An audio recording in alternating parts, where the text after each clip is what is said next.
Morning everybody, how are you doing? Well, if you're anywhere near me, there's a bird behind me just turned up, that's nice. It's a bit cold where I am today. I'm sure it might be where you are.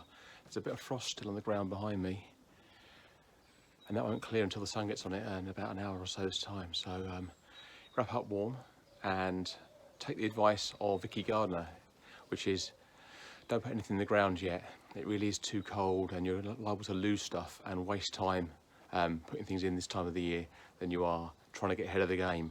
If you've got a greenhouse, potentially you can put a few things in there, sweet pea and things like that. But I would say unless you're propagating things in the house on a radiator, it really is far too soon. We're going to start putting chilies in about 2 weeks, and then tomatoes 2 weeks after that in the house in heated propagators. But that's really, when we start. But for now, it's more of a job of keeping things going, pruning, tidying up, and looking after the soil, looking after the plants. So, it'll be a short video today, but really just a check-in in January to see how things are going and see what's happening around the garden. I'll be back shortly.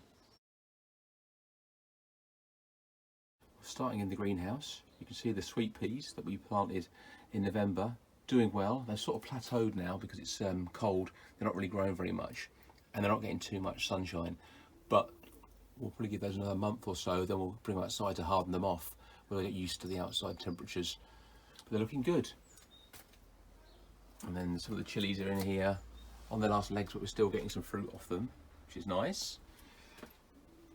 And then moving around into the garden. This is new since last time, so I don't know what you all do with your Christmas trees, but we took ours to the R&I, who were doing a charity tree shredding event. So gave it money to a very good charity and took a wheelbarrow with us and brought back some of the chippings. So that's now become our little pathway up past our no-dig bed, up past the raised bed, the built raised bed from last year, and now gives a little bit of texture and a lovely smell as well. So all change in the garden. Up this side, we've still got a lot of foliage from last year, and I'm reading around what to do with this because I think we should in the next week or two be cutting some of this back with a view that when you get new growth coming through, but it looks so good and healthy. I'm loath to do that, but I'll read the books and see what they say. Over here, our ferns are doing really well, apart from the one in the middle there that's just died off. And don't worry, they die away, they come back really strong as soon as spring comes along. So just cut it back, but the other ones looking really healthy and a nice bit of colour and variety on this side. We've cut back the quince, about a third you cut it back, and it's this time of the year. We did it last month, but this time of the year or last month. And what that does, don't panic, just stimulates some growth, and what we'll find is in about a month or so's time, you'll start seeing some new growth coming through. That'll be really healthy. And in the raised bed, we've got a couple of things still growing. So parsley has really done well here over that winter. So what we're going to do is just keep taking out the dead stuff and the things that look like they're tired, but leave the new growth, and hopefully we'll have parsley going right through into the spring and beyond. And the artichoke, which was a great structural sort of addition to the garden, that's gone now, but we've got new growth that's come through in the last month or so, and that's really next year's crop. So we're just mulching around that, so that means we're putting lots and lots of manure and compost around the bottom of it to try and protect it, and that will mean we'll get another plant or two. And I'm reading around the subject, I think we can actually split that to get 2 plants, but that's a big job that I'm not really sure I'm up to at the moment.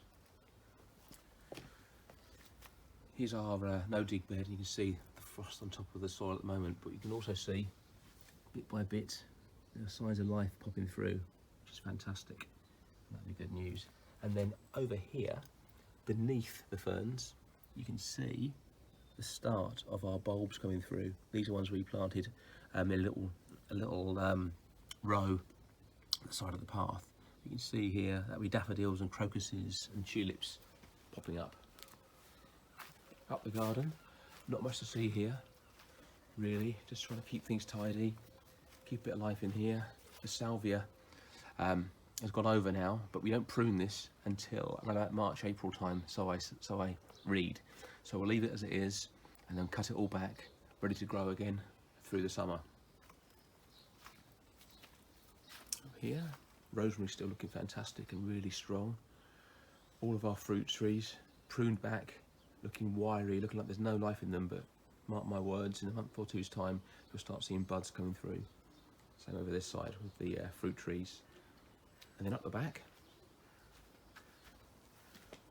we've got jasmine and clematis up here, and these are climbers, and you can see doing really, really well, and some lovely, lovely colour, which is great for this time of the year. In what we're trying to make into a little bit of a white garden at the back of the garden, give us a little bit of brightness and colour. And finally, as the bird at the start reminded me, today is the start of the RSPB's bird watch. So if you have got one, get the bird feeder full of food, because this time of year they struggle to find what they need. So fill up your whatever you've got to attract the birds, and hopefully you'll get plenty in your garden and you can take part.